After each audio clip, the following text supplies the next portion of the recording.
Hello everyone and welcome to Zone of War. Tonight we are back for another short Age of Sigmar video. My name is Fabian and today we're going to talk about the new Battlescroll for Age of Sigmar 4th edition. As per usual for these short videos we won't go too much in details, so if you want to see and read the full content of the Battlescroll you can find it in the link in the description.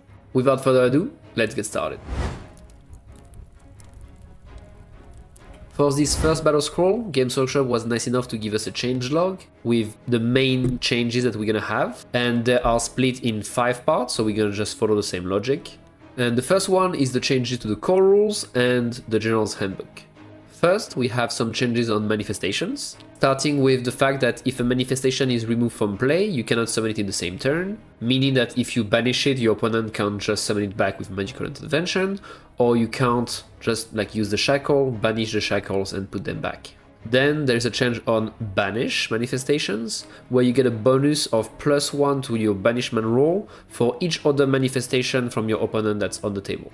And finally, there are some balances in the different universal manifestation laws. The first one being Morbid Conjuration. The Purple Sun loses Wild Form. The Gravetide casting value goes up to an 8. And finally, the Maelstrom now automatically explodes when you reach 6. It's not optional. And in the same way, the Ravenax Gnashing Jaws also lose Wild Form. Then we have a change regarding the Honor Guard, and they have nerfed Priority Target to be more in line with the other ones. Now Priority Target only works against units that are within 12 inches of the attacking model. So still works in melee and possible in shooting, but much harder to put together. The other change is that it only works against the General and the Honor Guard, and not the entire enemy General's regiment. This one is a bigger change than it might seem at first. And finally, we have some other changes. One of them is just clarification on how piling in and fighting works for terrain, which basically applies to Nurgle. And they have reworded how covering fire works, so now you can use all-out defense when you are targeted by the ability, which before you could not. It was quite unintuitive, so it's better this way now, it's clearer for everyone. We are gonna go over every faction, but very briefly, we don't want this video to be too long, it's just to give you an idea of what's going on, and you can either pause to read a bit more, or just directly go and read directly the Battlescroll if you want to have more details. First, we have Cities of Sigmar, who have only one change in terms of rules, which is that the Fusiliers can now choose between the two profiles, so they can actually and functionally shoot in combat with their short-range profile. And they have a few point drops on the less used units, like the different tanks and the dragons. Next, we have Daughters of Cain. That's something that we're gonna see also for other armies, but they removed the core keyword for the teleport in the subfaction, so if you fail, you can still move. And same as cities, there are a few point drops on some units that were rarely seen on the table, like some variants of the Witch Elves or the Sister of Slaughter, or Krethusa, as well the Avatar of Cain, who sees a very big points drop. For Fire Slayers, in terms of rules, we just have a clarification, and in terms of points, same as previously, a few points drop on some units that were not taken too much. For Idoneth and Caradron, they only have point drops, and again, just on some units that were not very popular, so it should help with the internal balance, but not necessarily with the power of the army itself. The first big change is on Lumineth. On Lyrier and the Shrine, there are some changes in the rules, but it's mostly clarifications. But the big one in terms of rules is the change to Shining Company, where now Shining Company only applies if you have not charged or if you have not used Power of Hysh. And then Lumineth also has quite a lot of points changes, with some of them being quite important, especially for the most popular lists, like for instance the Wind Chargers that were spammed quite a bit, going up 20, same thing for the Downriders or the Riverblades. And then you also have some point drops again to help with the internal balance, like the Cathara or the Ballistas that will probably become quite popular now. On to Seraphon now, and there is a clarification on the Aserith Bearer, and same as the Daughters of Cain, they removed the core keyword on the teleport, so if you fail the roll you can still move. And Seraphon also has quite a lot of points changes, with the popular build of Agradons going slightly up, and then lots of units going down, like the Ripodactyl and Pterodons, Stegadons, Bastiladons, a lot of stuff is going down, so that should be quite interesting for Seraphon players. On Stormcast, not too much, considering the Battle Tome is expected soon, but there is again the change where they remove the core keyword, so you can move after failing a teleport. and Praetors can now use their ability even if they are in reserve. And for the points, just a few points drop on some heroes as well as the Annihilators and all the Dracothian Guard variants. The other big one for Order is Sylvaneth, who get quite a big rework. So first, the spell that allows to summon Wildwoods now makes it easier to summon them because the range was increased to 24 inches and they have now to be just outside of 1 of enemy units and terrain rather than 3, but still outside of 3 of objectives, so you can't put them on the objective marker.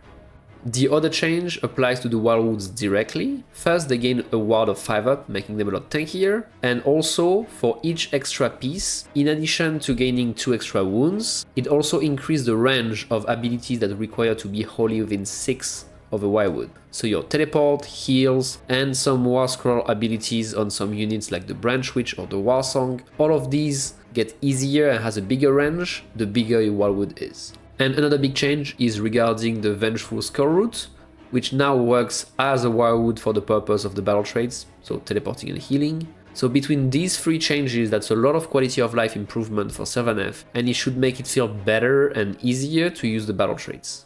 On top of that, in terms of rule, there is a small change on the Alarielle ability to bring back monsters. And then for the points, Balthanos goes up 20 points, and then there are a few point drop for some units, and a big point drop of 40 points for the Treelord Ancient. Now onto Chaos, and to start we have the Beast of Chaos that just have a few points adjustments on mostly the Dragon Ogres. Then we have Khorne, with a changing of the wording on the axe to make it easier, and a change on the terrain to get in and get out. This one is the one that we saw also for Lumineth and that we see for every piece of terrain that allows you to either enter the terrain or leave it. It's gonna be the same for every single one of them. And in terms of point drops for Khorne, almost every unit has drop, and the army probably needed it. So we have point drops on a lot of food heroes, on Scarbrand, on the Claws of Karanak, which is going to be quite big probably, and some other units as well. Then for the first big change for Chaos, we have the Disciples of Tzeentch. And even though they are a quite strong army right now, they got out pretty well, with some point nerfs on the most popular Demon build, with a point increase on the Lord of Change and the Horrors. But on the other hand, they got some rules change that should really help them. The first one and the most impactful is a change on how the burning works. And now you don't have to roll a dice, and if you fail, burning disappears. It just automatically D3 mortals for all the burning units. In a lot of cases for Tzeentch you were not even trying to roll because it was worse for you to fail the roll, so you were doing 0 damage, so now it's just a straight buff of D3 mortals for all the burning units at the end of every turn. On top of that, a few quality of life changes as well. The spawn can be deployed on the board if you want to, and the Burning Sigil of Tzeentch, one of the manifestations, has been changed a bit, so now it's always beneficial to your own unit and detrimental to the opponent's units. And there is a little fix on the Shield of Fate, where it can only affect Tzeentch units, so you cannot put a 5-up ward on a Gargant anymore. Then on to Slaanesh and Nurgle, each of them having some nice changes in the rules and some points adjustments. First with Slaanesh, there is a change on how the dice work, where now, when your opponent rolls the dice, if he fails the 3-up, he has to use the 1 or 2 and take the mortals. So it's not a guaranteed 6 anymore, which is going to make it a lot more interesting in terms of balance and when to use the dice. In terms of points adjustments, Blizzbow Archers and Slickblade Seekers go up slightly, and then you have a few units going down, like the Slangors, the Chariots, or Sileske. For Nurgle, they just simply added a battle trait, where now, when an infected unit dies, on a 3-up, it will transfer the disease to another unit within 9 inches, which is just gonna help maintaining the disease on all the enemy units, and it's a straight up buff for Nurgle. On top of that, they clarified the wording for blow-up spell, and they have also done a few adjustments in terms of points, with for instance the Blight Kings going down, all the big guys, Loab, Orgot, Mobidex going down 20 as well, and the Harbinger of Decay going down 30. So pretty exciting changes for both Nurgle and Slaanesh that should help them and make them also more interesting to play. For Slay to Darkness, only points adjustments, and the armies that were performing very well are hit. Be'lakor goes down 30, and then the Chosen, Varangard, and Furies, which were in almost every list, also go up in points. On the other hand, there are some point drops for a lot of heroes, as well as a lot of the Dark Off units. That should help tune down slightly Slayer to Darkness, as well as improving the internal balance so we can see maybe a bit more Dark Oath and less of always the same Chosen, Varangard and Bellacore. Next we have the Death factions, and first we have Flesh Eater Courts, with just a change on how the terrain works for going on the terrain and leaving it, as the other armies, and a few points adjustments, Cardinal going slightly up, and then a few units going down, nothing major for Fek. Then we have Nighthaunt, the boogeyman of the start of the edition, and first there is a change on the subfaction that allows to run and retreat and charge, and it's going to affect only one unit instead of the entire army. There was a small hiccup on release with the wording, but it's going to be fixed by Games Workshop, it has been confirmed. So that should help a lot with the external balance, that subfaction being extremely strong. It's gonna bring it back in line with the other subfaction, and we're gonna probably see a bit more diversity at this level, even though this one is still going to be strong. Then there is a change on the Dreadred Harrows, the unit that was before able to teleport in both turns, now it can only teleport in the Nighthaunt turn. And then finally there is just a bit of change on the wording of Terrifying Entity to make it easier to use. In terms of points adjustments, the popular units, Hexwraith, Ragnar, Bladegeist and Harridans go up in points, and on the other hand there are some point drops on the Knight of Shroud, Scriptor Mortis and Pyregeists. We'll have to see if that's enough to bring Nighthaunt in balance. I think it will, but only time will tell. Next we have Osiarch Bone Reapers, who got off pretty easy considering that there is no rule change and only points drops on a few units, one of them Vok Mortian being quite popular. On top of that, there are also some point changes on units that need it quite a bit, like Mortag Guard, the Crawler or the Stalkers. And then next we have Soulblight Gravelords, with a big change on how Torgilius works, where his ability now can only affect units that were not targeted previously by Deathly Invocations, meaning that you can't double tap the recursion on one unit. There is also a fix on the Orb of Enchantment, which is an artifact that can give Strike Last, and now we can only give Strike Last to a unit that's in combat with the carrier. For points adjustments, Manfred, Felbats, Graveguard and Black Knights all go up in points, while you have some point drops on a lot of heroes, Askhagan Trueblades, Vargeists, Zombie Dragon and Terrorgeist. And last but not least, we have Destruction. And first there is a change that affects every army in Destruction, is on Kragnos. They changed his ability so the counter charge is not affected now by the 3d6, it will be only in your turn, but in exchange Kragnos dropped 100 points. So we'll have to see if that's enough to make him more popular. Then in terms of factions, first we have the Gloomspike Gits, and there's a small change on the control score of a Shaman. And then some points adjustments on the units that were very scary in the meta, which were basically all the trolls and Scragrot going up in points.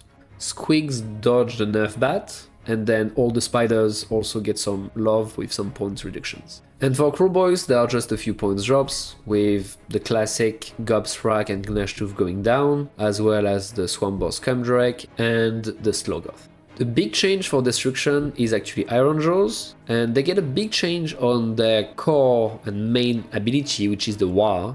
Now instead of being once per battle, it's once per battle per hero. So based on your build, you will be able to use it 2, 3 or even 4 times during the game, which is a pretty big change, and honestly a pretty big buff. And then with that, you also have some points drops on nice units, like the Ragers or Rekas, or the Gorgruntas, some of the foot heroes that are very important, like the Megaboss or Zogrok, as well as buff Mokershas. So we should see a lot more of Iron Jaws doing better after this Battlescroll.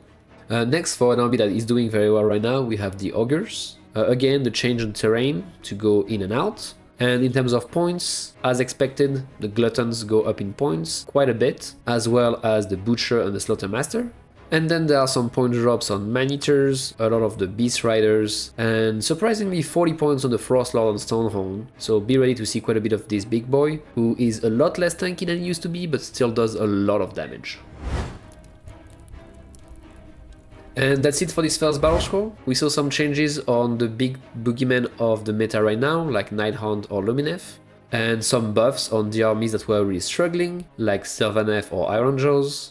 It seems that some top performing armies really dodged the nerf, while some struggling armies didn't get a lot of love. So let us know in the comments below what you thought. Was it a good Battlescroll? What else would you like to see in the next one? Personally, I'm quite happy with it. I think that there are some things that could be improved, but overall it should help the game to feel a lot better, especially with the changes on manifestations covering fire and priority targets. Let us know what you think in the comments, which army you want to try now. Thank you for watching, and we'll see you in the next one.